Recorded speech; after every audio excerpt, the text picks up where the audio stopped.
Prince Charles's campaign to make Camilla Parker Bowles accepted started in 1996, a year before Princess Diana's sudden and tragic death. A succession of scandalous books, tapes and television interviews had reduced the prince's approval rating to less than 10%, writes biographer Tom Bower.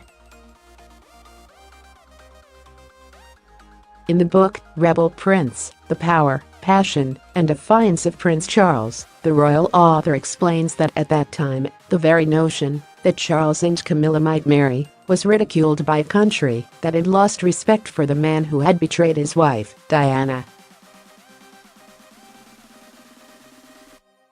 He wrote, "Unless Camilla was ousted, the critics agreed, Charles could not remain the Queen's automatic successor."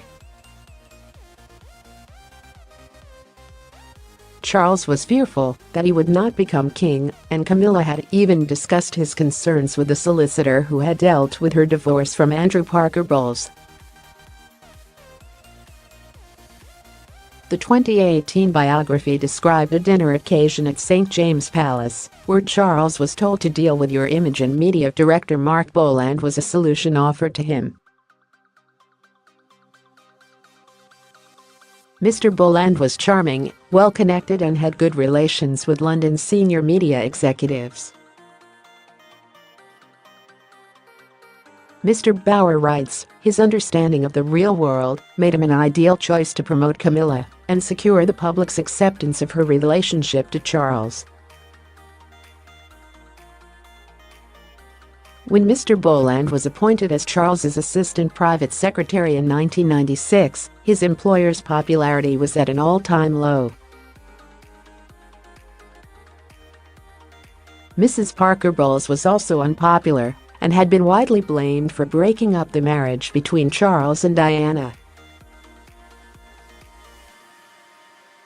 Mr Bolland, who had influential contacts from his 4 years as director of the Press Complaints Commission, persuaded the Prince and Mrs Parker Bowles to embark on a long-term strategy.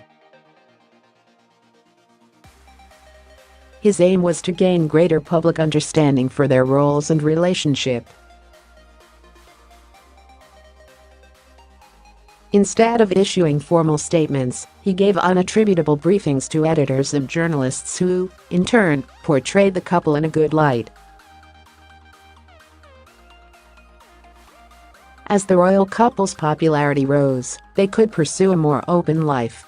In January 1999, Charles and Camilla were photographed in public together for the first time as they left the Ritz Hotel after attending a birthday party.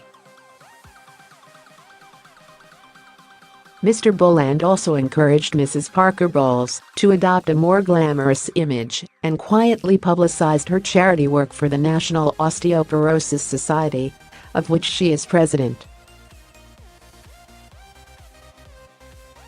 By June 2001, Britons were ready for the couple's first public kiss when Charles was seen kissing Camilla on the cheek at a charity reception in London. Mr Bower notes that, gradually, Charles's media man stage managed Camilla's transformation from a marriage wrecker to a warm, loyal woman who has been Prince Charles's companion and lover for 4 decades.